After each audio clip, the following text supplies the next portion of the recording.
Hello, everybody, and welcome back to another episode of Finding Freedom. Today, we're out in the park, and I had an interesting question based upon class, a way of thinking better because of the things that I was speaking on in there when it comes to like spirituality and things. And I had someone come up to me and they asked me a question about Jesus, and he was like, "So, is Jesus a prophet, a Messiah, or God? Like, how do I grasp that?" Well, then again, I asked him a question. I said, is water a solid, a liquid, or a gas? And, depending on the environment, situation, so on and so forth, maybe it's all three at the same time, just depending on timing, right? You know, in one aspect, it could be looked at as a prophet for a certain demographic or group of people. It could be looked at as a Messiah. For another selective group of people, it could be looked at as being godlike, right? Or being God, right? Because he said that he was the Son of God and things like that. Now, when it comes to the understanding of this, you have to understand where the person's coming from, right? Because in other areas, you have Judaism, you have Islam, you have Buddhists, so on and so forth, Hinduism. They have different names for their stuff as well as, the Greeks, right?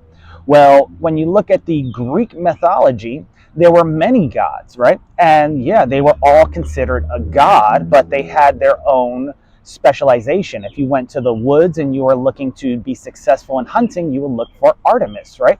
Or you would pray to Artemis. If you were wanting rain or something like that, you would pray to another person. If you wanted fertility, you pray somewhere else. If you were in, let's say, more so Germanic tribes and things like that, you had Freya, which is the goddess of fertility, if I remember correctly. So could one person be all three things? Kind of, sort of, in a particular essence, as well, water can be, a liquid, solid, or gas.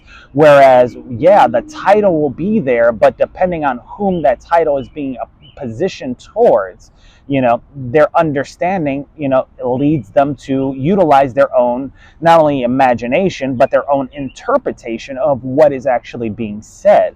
Now, when I asked him if that made sense, he kind of understood it, but kind of did it. So I said, here, I'm going to give an example. So I took out an ice cube. I said, what is this? And he said, it's an ice cube. I said, is it a solid, is it a liquid, or is it a gas? And I placed the ice cube in his hand and I asked him to close his hand around it. He said, okay. I said, without looking, and we're speaking during this point and we're face to face and his hand's getting cold. I said, is it a solid, a liquid, or a gas? And he said, well, it's a solid. I said, look back at your hand. And when he looked back at his hand, there was little droplets of water coming out of his hand. I said, is that a liquid or a solid? And he said, well, what's in my hand is solid, but what's coming out is a liquid. I said, okay. Now, if it's hot outside, the water that just fell onto the ground, so on and so forth, it'll evaporate and eventually turn into, he said, a gas.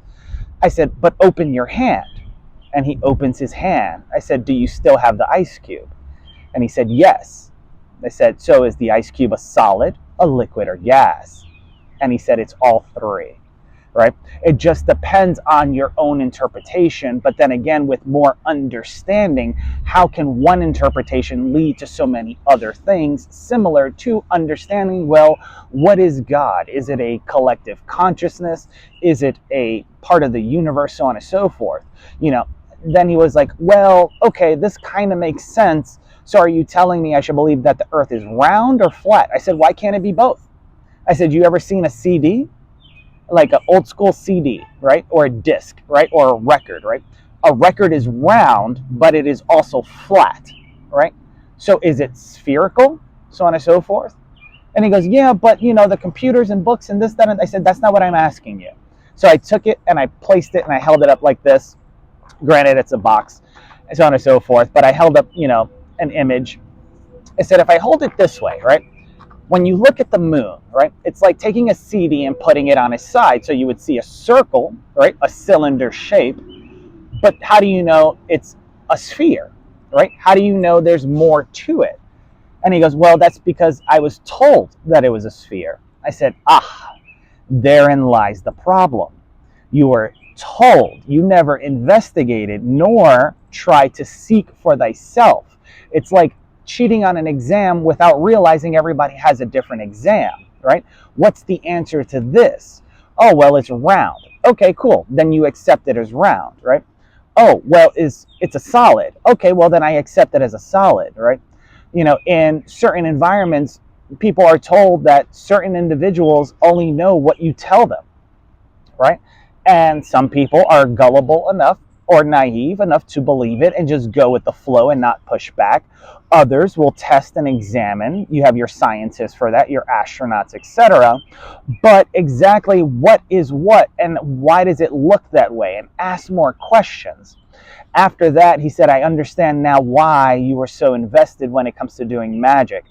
And, the same line I heard before from another person that I worked with in the military, Staff Sergeant Towns, who's now a chief warrant officer, because he asked me, why do I do magic? And I said, because it leaves room for wonder and gets people curious to want to know more.